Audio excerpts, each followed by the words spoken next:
नमस्कार। एवन पंचायत में आप सभी का स्वागत है।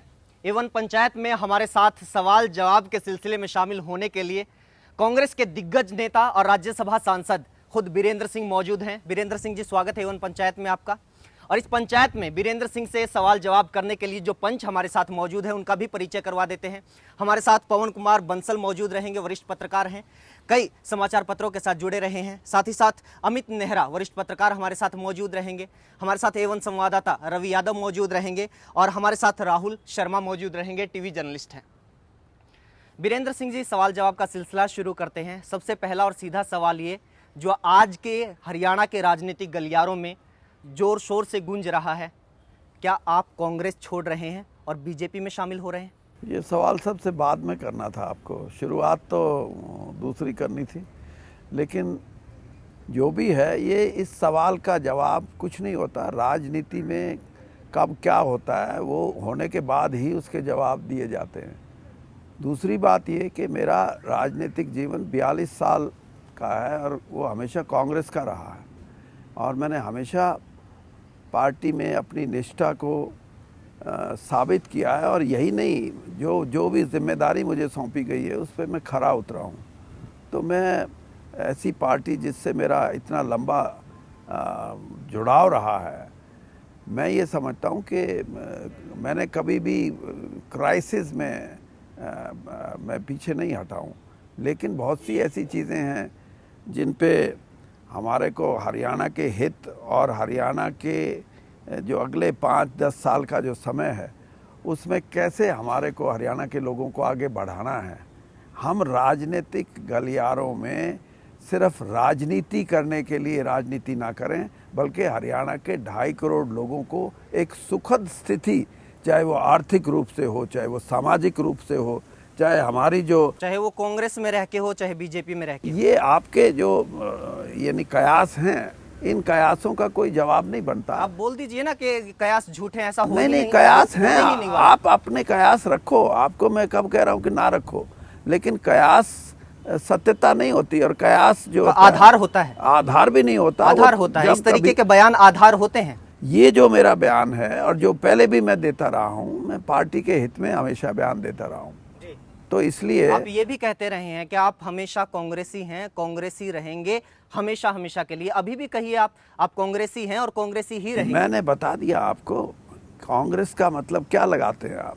एक पार्टी है राजनीतिक? नहीं, राजनीतिक पार्टी नहीं, एक विचारधारा है। हाँ जी, हाँ। और उसमें अब आप शरद पवार अगर आज उनकी अपनी पार्टी है या ममता बनर्जी की अपनी पार्टी है, तो क्या वो कांग्रेस विचारधारा की पार्टी है या किसी दूसरी विचारधारा की है? तो अलग आप पार्टी नहीं, अलग पार्टी नहीं है। अलग पार्टी का मतलब मैं विचारधारा की बात कर रहा हूँ। मैं एक राजनीतिक पार्टी की पार्टी की बात कर रहे हैं। नहीं, आप तो पता नहीं, आप तो फिर आगे क्या करोगे बात मैं ये नहीं कहना चाहता। मैं कोई भी राजनीतिक आदमी, उसके 2 इरादे होते हैं। एक तो कि उसका विजन क्या है, हाँ जी, चाहे वो अपने राज्य के प्रति हो चाहे देश के प्रति हो, और दूसरा कि उसकी विचारधारा क्या है जी। ये दोनों में मैं हमेशा खरा उतरा हूं। क्या ये मुमकिन है कि आप बीजेपी में शामिल हो जाएंगे और विचारधारा आपकी कांग्रेस ही रहेगी? देखिए, ये आपके प्री मैच्योर क्वेश्चंस का मैं क्या जवाब दूं? इससे तो कोई इसका लेना देना नहीं। खारिज कर दीजिए ना, आप कहिए कि ऐसा नहीं होने वाला है। आप झूठी बात कर रहे हैं, ये कयास निराधार। ये कयास जो हैं, ये अगर आप ये कयास नहीं लगाएंगे तो आपका ये टेलीविजन देखेगा कौन? यही तो मुसीबत है इस देश की। अगर हम नहीं, आप सुन लीजिए कि आपका जो मैं बोल रहा हूँ वो मेरा अधिकार है, जो आप बोल रहे हैं आपका अधिकार है। You can not put words in my mouth, make it clear. जी बिल्कुल सर, हम तो चाहते ये हैं कि जो हम बोल रहे हैं हाँ। वो आप हमें बता दीजिए कि वो सही है या गलत है, क्योंकि ये आपके बारे में मैंने ये इसका जवाब आप ही दे सकते हैं। वकील, अगर आपने वकीलों के लीडिंग क्वेश्चन नहीं आप कर सकते हमारे को। You can not put leading question. Jind की धरती पे समस्त हरियाणा सम्मेलन हुआ 1986 में। देवीलाल मुख्यमंत्री बन गए, फिर बंसीलाल जी ने अपनी विकास पार्टी की रैली करी, वो भी सत्ता में आ गए। उसके बाद भूपेंद्र सिंह हुड्डा ने किसान यात्रा किसान यूनियन के साथ की, वही मुख्यमंत्री बन गए। आपका कार्यकर्ता का जो सम्मेलन है बड़े निर्णायक समय में हो रहा है, राजनीति के ऐसे मोड़ पे हो रहा है। क्या हम उम्मीद करते हैं कि उसमें कोई ऐसा ठोस निर्णय होगा जो कि आपको ऐसे शिखर पर पहुंचा दे जहां पर बैठ के आप जो आपके अंदर हरियाणा के बारे में विजन है आपका उनको जहाँ कार्यान्वित पे आप बैठना चाहते हैं, जब नहीं सीधा सवाल। बैठना नहीं, बैठ के यहाँ पे देखिए- यहाँ पर बैठ के आप कार्यान्वित अपनी योजनाओं को अमली जामा पहचान सकते बंसल जी, मैं आपको एक तो ये साफ करना चाहूँगा कि जींद की जो हमारी मीटिंग है वो जींद विधानसभा क्षेत्र तक ही सीमित है। वो कोई राज्य स्तर की मीटिंग नहीं है। वो मैं करूँगा और मैं करूँगा वो अगस्त के महीने में। हाँ, और वो बहुत बड़ी मीटिंग होएगी और मैं उम्मीद करता हूँ कि उस मीटिंग में लाखों लोग जुड़ेंगे। दूसरी बात ये है कि जींद की मीटिंग करने का मैंने पहले निर्णय लिया था कि मैं हरियाणा के खास तौर पे उत्तरी हरियाणा, हैं।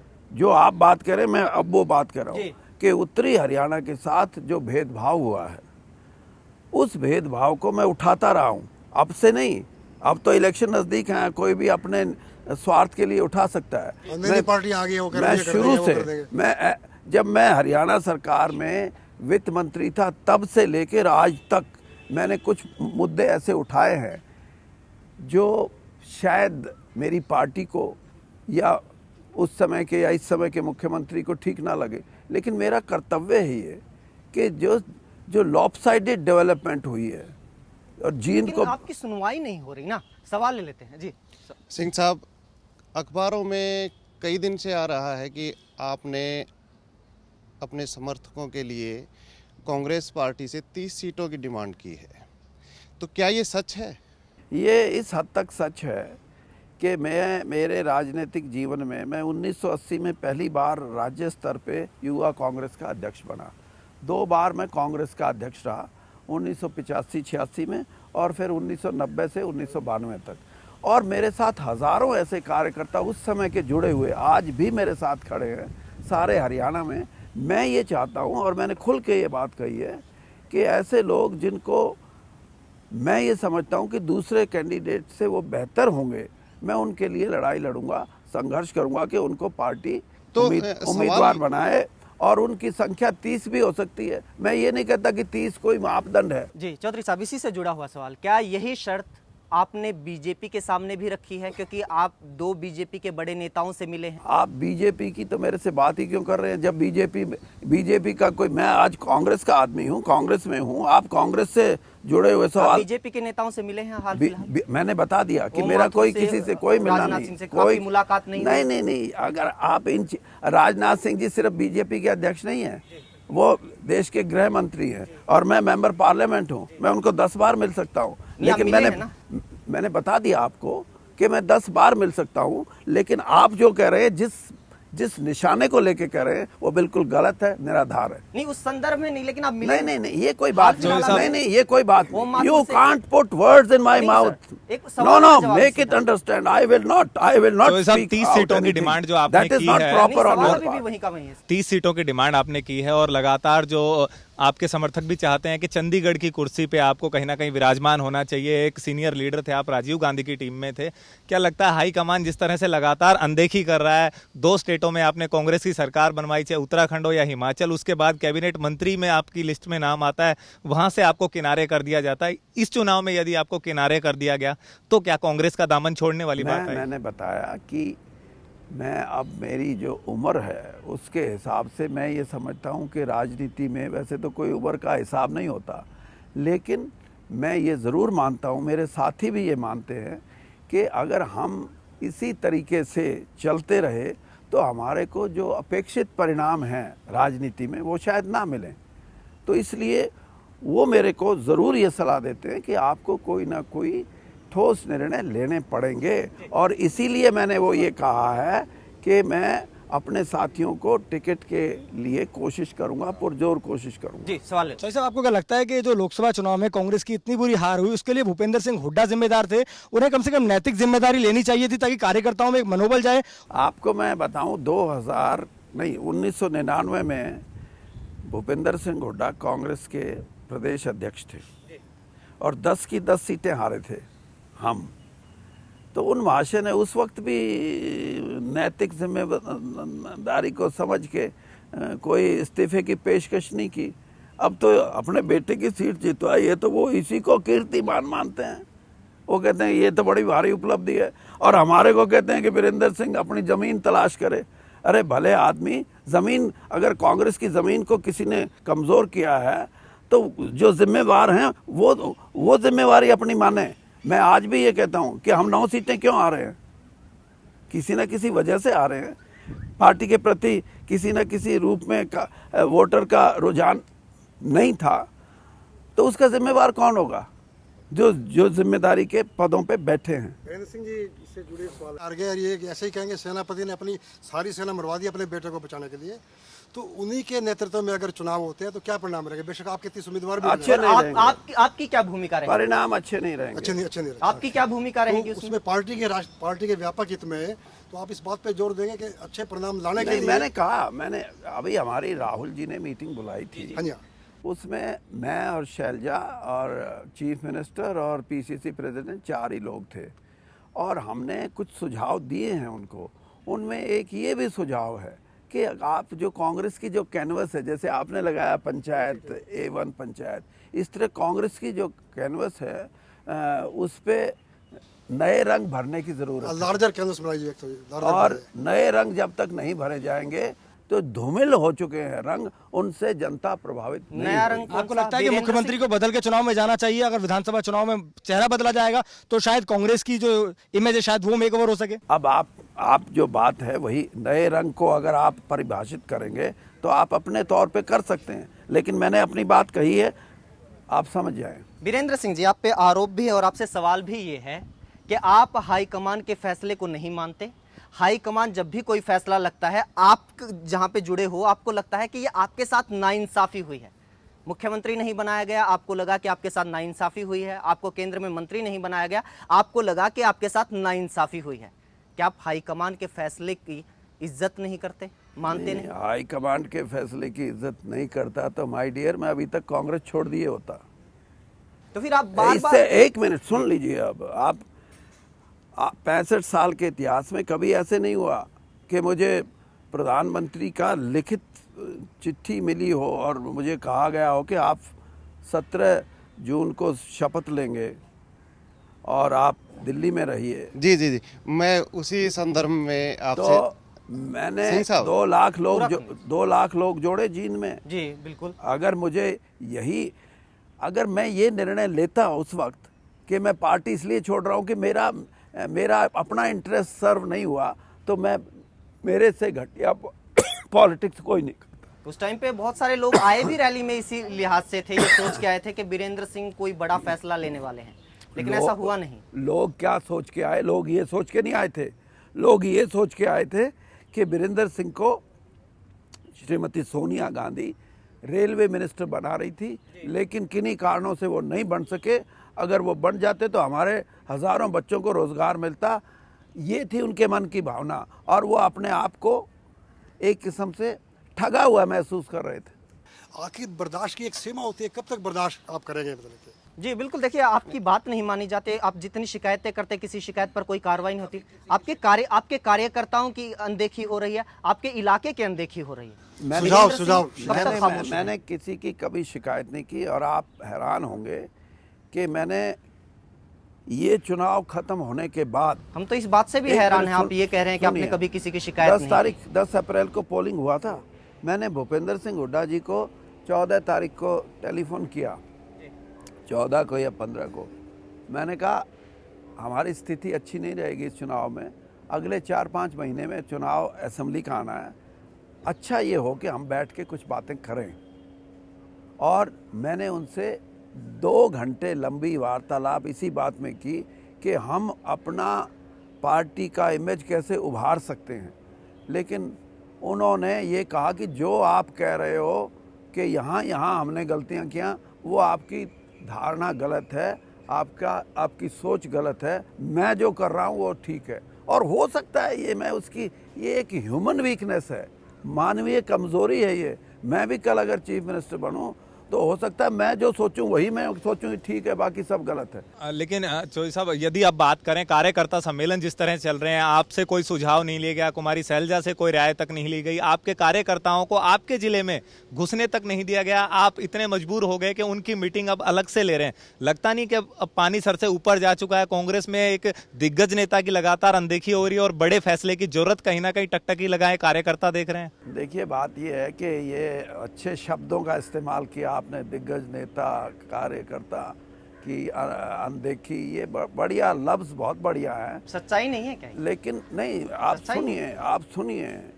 आप कभी बैठ के मुझसे बात करेंगे ना तो मैं कार्यकर्ता की भी परिभाषा जानता हूँ, और ख़ास तौर पे जो रूलिंग पार्टी के कार्यकर्ता होते हैं उनकी विचारधारा से जितना मैं परिचित हूँ शायद ही कोई परिचित हो, तो इसलिए मैं उसके कोई ठोस बात नहीं मानता। लेकिन मैं ये ज़रूर मानता हूँ कि हमें अगर कोई सुधारात्मक बात नहीं सोचते तो हम अपनी पार्टी के साथ इंसाफ नहीं कर रहे। और ये जो प्रेजेंट जो कार्यकर्ता सम्मेलन है, इसमें सिर्फ ये बोलने से कि हरियाणा नंबर वन तो बोला था 2009 में, पता नहीं करोड़ों रुपए के ऐड आपकी को भी पता नहीं, उस टाइम तक आपकी चैनल थी नहीं, आपको भी मिलते, अब की बार भी मिले होंगे। तो ये जो नंबर 1 जो परिभाषित करने की बात है, ये लोगों ने 67 से 40 पे लाके खड़ा कर दिया हमारे को आज भी ज़रूरत है कि लोगों से जुड़ाव रखना पड़ेगा, और जुड़ाव कार्यकर्ता के माध्यम से हो सकता है। नंबर 1 का जब जिक्र करते हैं भूपेंद्र सिंह हुड्डा तो वो आंकड़े देते हैं, आपको उन आंकड़ों में कोई खोट नजर आता है? वो दूसरे राज्यों के साथ तुलना करते हैं, गुजरात के साथ तुलना करते हैं, बहुत सारे आंकड़े ऐसे हैं, हरियाणा बहुत ऊपर है गुजरात से। आंकड़ों पे से ज्यादा प्रभावित ना हो। देखिए, सुनिए, आप आंकड़ों से प्रभावित होकर मत बोलिए। किसी पार्टी को वोट दिलाना ठीक है कि डेवलपमेंट भी एक इशू है जिसको आप भुना सकते हैं, लेकिन वो सिर्फ एक ही इशू नहीं है। आप जनता से कितना जुड़े हुए हैं, जनता के प्रति आपका रुझान क्या है, जनता आपके लिए क्या सोचती है, ये सबसे बड़े प्रश्न हैं। और किसी राजनीतिक दल को अगर जनता से जुड़ाव नहीं होगा तो उसकी हालत ठीक नहीं रहेगी। विकास के मामले में आप पास मानते हैं सरकार को? विकास का मामला एक बात है, मैं ये कहता हूँ कि अगर आपने विकास किया, कौन सा एहसान किया, विकास किया है तो आपको लोगों ने 10 साल का समय दिया। लेकिन मैं ये कह रहा हूँ कि विकास की बात आप करो, लेकिन सिर्फ विकास बोलने से और आप कार्यकर्ताओं को साइडलाइन कर दो, आम जनता से आपका संपर्क ना हो, आप हेलीकॉप्टर उतारने के लिए पेड़ कटवा दो। What is this? ये पहला बयान है आपका, आप जब कह रहे हैं कि विकास किया है हरियाणा सरकार ने। मैंने 20 बार ये बात कही है कि विकास एक मापदंड नहीं है। Lopsided development is no development. When prime minister Manmohan Singh used to say that there should be an inclusive development. What is inclusive development? That means it should touch each and every countryman. नहीं sir, Hooda Haryana में भी sustainable और inclusive development की जब बात करते हैं तो उत्तरी हरियाणा को क्या मिला? 12 जिले हैं, 9-10 साल में एक यूनिवर्सिटी। तो आपको लगता है कि हुड्डा साहब तो ये कहते हैं और प्रदेश अध्यक्ष ये कहते हैं कि देखिए काम तो किया लेकिन जनता तक हम मैसेज नहीं दिया जा पाए, जनता तक ले जा नहीं पाए, क्या यही बात आप कह रहे हैं, कनेक्ट नहीं कर पाए जनता से? हुड्डा साहब, मैं ये कहता हूँ, नंबर 1, मैं फिर आई रिपीट कि डेवलपमेंट से, सिर्फ डेवलपमेंट से आपको वोट नहीं मिल सकते। डेवलपमेंट आपका फर्ज है, ठीक बात है। कमी कहाँ रह गई? कमी ये रही कि आप जनता को, अगर आपकी डेवलपमेंट से खुश नहीं है जनता, तो कहाँ डेवलपमेंट है फिर? यानी कि आप मान रहे हैं कि डेवलपमेंट है ही नहीं? आप फिर वही बात कह रहे हैं। मैं ये कह रहा हूं कि जनता उसको अगर ग्रहण करे, लगे 2.5 करोड़ हरियाणवी वासियों को ये लगे कि इस डेवलपमेंट में मेरा भी 1%, आधा परसेंट, 1/4 कोई शेयर है, सिंह साहब, तो वो डेवलपमेंट है। सिंह साहब, 2 योजनाओं में चौधरी भूपेंद्र सिंह हुड्डा मुख्यमंत्री रह चुके हैं और हैं अब भी। उनके पूरे कार्यकाल को आप किस नज़र से देखते हैं? मैं उनके पूरे कार्यकाल को इस नज़र से देखता हूं कि उन्होंने एक ऐसे दृष्टिकोण से अपने आप को हरियाणा का चीफ मिनिस्टर रखा है। अगर उनका बड़ा दिल होता तो आज सारे हरियाणा के वो चीफ मिनिस्टर होते, सारा हरियाणा उनके इशारे पे वोट करता। उन्होंने अपने आप को संकुचित रख के अपनी पॉलिटिक्स को एक ऐसे मरले पे खड़ा कर दिया कि जिसमें उनको लाभ कम हुआ है, नुकसान ज्यादा हुआ। वीरेंद्र सिंह जी, उसी से जुड़ा हुआ सवाल, आप पूरे हरियाणा की, उत्तर हरियाणा की खासकर बात करते हैं, आपके इलाके के विकास के लिए वीरेंद्र सिंह की क्या भूमिका रही है? कई बार आप एमएलए रहे हैं, कई बार आप मंत्री रहे हैं, क्या भूमिका रही? आप मेरे इलाके से 5 साल से ओम प्रकाश चौटाला एमएलए हैं। 1 मिनट सुन लीजिए, अगर मैं ये कहूँ कि इसने कुछ नहीं किया तो मैं भी ज़्यादा हद तक ठीक नहीं हूँ, क्योंकि क्या कर सकते हैं आप विपक्ष में बैठ के, ठीक है या नहीं है? इसीलिए आप इंडियन पॉलिटिक्स में एक बात समझ लो कि 65 साल की इंडियन पॉलिटिक्स में जो चीफ मिनिस्टर ऑफिस है उसको पावर सेंट्रलाइज करने में ही काम सारा समय बीतता है, और प्रजातंत्र का मतलब है decentralisation of power. Decentralisation of power means every minister should have.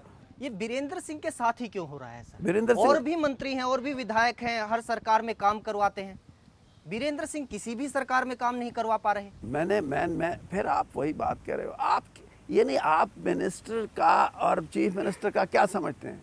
Haryana की पॉलिटिक्स में अगर चीफ मिनिस्टर चपड़ासी की बदली करता है तो that is centralization of power, केंद्रीयकरण है सत्ता का, और केंद्रीयकरण जब तक सत्ता का रहेगा तब तक आम आदमी को वो राहत नहीं मिल सकती जो कोई एक एमएलए दिलवाना चाहता है, चाहे वो विपक्ष का ही एमएलए हो। वीरेंद्र सिंह कितने साल तक ये एक्सक्यूज देंगे आप? एक्सक्यूज नहीं है, कितने साल तक? ये फैक्ट है। अगर आपको ये लगता है कि ये इंडियन डेमोक्रेसी में एब्रेशन नहीं है तो दुर्भाग्यपूर्ण आपकी सोच गलत है। मैं ये तो ऐसा बात चल रही इंडियन है। पॉलिटिक्स में चीफ मिनिस्टर का ऑफिस ऐसा बन गया जिससे टोटल एब्रेशन ऑफ डेमोक्रेसी। एक और हो गया आपके लिए, तो आपकी नहीं बनती चीफ मिनिस्टर से, इस वजह से आपके इलाके का, आपके लोगों का भला नहीं हो पाता और आप बनाने की कोशिश नहीं करते। मैं क्यों बनाऊं? बहुत सारे मंत्री और विधायक ऐसे हैं जिन्होंने अपने इलाकों में बहुत काम करवाया। मैं राजनीति में इसलिए नहीं आया कि मैं अपने परिवार के लड़कों को और अपने घर के आदमियों को ही नौकरियां दिलवाऊं और बाकी सब सड़कों पे घूमते रहें। इलाके का विकास तो करवाना चाहते हैं। विकास का मतलब ही ये है, आप समझो, अगर मेरा यानी बेटा नायब तहसीलदार लग जाता है तो इसका मतलब ये है कि मुझे सब कुछ मिल गया। वो इधर से कोई सवाल? जो सबसे सब बड़ा बात धोखा चल रही है मुख्यमंत्री के बदलने की और 3 स्टेटों के मुख्यमंत्री की बदलने की बात है, लेकिन हरियाणा से जो नाम चल रहा है पैरेलल में सबसे ऊपर चौधरी वीरेंद्र सिंह का नाम ऊपर है कि यदि मुख्यमंत्री भूपेंद्र सिंह हुड्डा बदले जाते हैं तो आप को वो कुर्सी विराजमान होंगे। क्या लगता है 2 महीने के लिए आप उस बात को स्वीकार करेंगे या जो चुनौतियां हैं वो आपके सामने रहेंगी? देखिए, अधिकृत रूप से अभी कोई पार्टी का ये बयान नहीं आया है कि मुख्यमंत्री बदले जाएंगे, और मुख्यमंत्री बदले जाएंगे ये सिर्फ मीडिया की बात है। अधिकृत रूप से जिस दिन बयान आएगा उस दिन मैं रिएक्शन दूंगा कि मेरे को बनना है या नहीं बनना है। आपके विधानसभा चुनाव हारने के बाद आपके इलाके में 2 बड़े चुनाव हुए हैं। एक बार तो उपचुनाव हुआ है हिसार से और एक बार ये लोकसभा का चुनाव। दोनों में उचाना से कांग्रेस और आईएनएलडी में बहुत गैप रहा है। आपके बूथ से कांग्रेस हार गई सर, तो क्या आपको लगता है कि वहाँ पे कांग्रेस का जनाधार खिसक रहा है? देखिए, नंबर 1 बात तो ये कि अगर आप मेरा बूथ या मेरे गांव या मेरा उचाना क्षेत्र कंपेयर करते हैं जी, तो दूसरे 8 जो क्षेत्र हैं उनका भी जरा हिसाब देख लीजिए। हाँ वो भी है, पैटर्न सेम रहा है जी पैटर्न सेम रहा है, और उस सेम पैटर्न की वजह पहले उपचुनाव में और थी, इसमें और है। नहीं, मैंने ये नहीं कहा कि चौधरी वीरेंद्र सिंह का जनाधार खिसक रहा है, मैंने कहा कि क्या वहाँ पे कांग्रेस का जनाधार खिसक रहा है? मैंने बता दिया वो कांग्रेस का जनाधार नहीं, दुर्भाग्यपूर्ण स्थिति है, और वीरेंद्र सिंह इसका सबसे बड़ा विरोधी है कि हरियाणा में जातिवाद की राजनीति ऐसे होएगी और हमारे नेता जातिवाद की राजनीति करेंगे तो मैं उनका विरोध करूंगा। हिसार का इलेक्शन सिर्फ जाति आधारित इलेक्शन वीरेंद्र सिंह जी, था, और ये हरियाणा के लिए बड़ी आखिरी सवाल, दुर्भाग्यपूर्ण। एक छोटा सा जल्दी जल्दी। जिस तरह से कांग्रेस में चारों तरफ जूतम पेजार का नजारा है, चारों तरफ से खबरें आ रही हैं, वहाँ पे हाथापाई होगी, वहाँ पे कार्यकर्ता सम्मेलन था उसमें होगा, तो आपको लगता है कहीं ना कहीं अनुशासन में कमी आई है आला कमान का? अनुशासन में कोई कमी नहीं, फिर ये जूता पेजार क्यों है? नहीं, जूता बाजार तो इसलिए है कि जो अनुशासन की दुहाई देते जी। हैं उनको भी अपने आप को अनुशासित रखना चाहिए। नहीं तो ऊपर ताली दोनों हाथों से बजती है। जी, वक्त एक छोटा सा सवाल, नहीं, वक्त खत्म हो गया। आखिरी सवाल वीरेंद्र सिंह जी, थोड़ा पीछे लेके जाना चाहेंगे। एक राज्यसभा सांसद होने के नाते आप सबसे बड़ी सदन में बैठते हैं और संविधान की रक्षा करना आपकी बहुत बड़ी जिम्मेदारी होती है और संसद संविधान का मंदिर कहा जाता है। आपकी जिम्मेदारी बनती है कि वहां पर अच्छे लोग आएं और आपकी तरफ से कोशिश की जाए। ये बनती है कि नहीं आपकी जिम्मेदारी? आगे चलिए। आगे इस तरफ बढ़ रहा हूं मैं। आपने एक बार अपने बयान में कहा था कि एक आदमी 100 करोड़ रुपए लिए हुए था राज्यसभा के में जाने के लिए, लेकिन 80 करोड़ रुपए में उसकी बात बन गई। आज तक आपने उसका नाम नहीं बताया है। क्यों बताऊं मैं नाम? क्योंकि आपकी जिम्मेदारी बनती है। नहीं, ये कोई जिम्मेदारी ये नहीं है। जिम्मेदारी ये बनती कोई आप समझ लें बात को। मैंने किसी परिप्रेक्ष्य में वो बात कही है और वो परिप्रेक्ष्य ये था कि अगर ऐसे ही लोग पार्लियामेंट में आएंगे, मैंने ये बात कही थी कि पिछला जो चुनाव हुआ था उसमें 315 लोग करोड़पति थे जो लोकसभा में चुन के आए।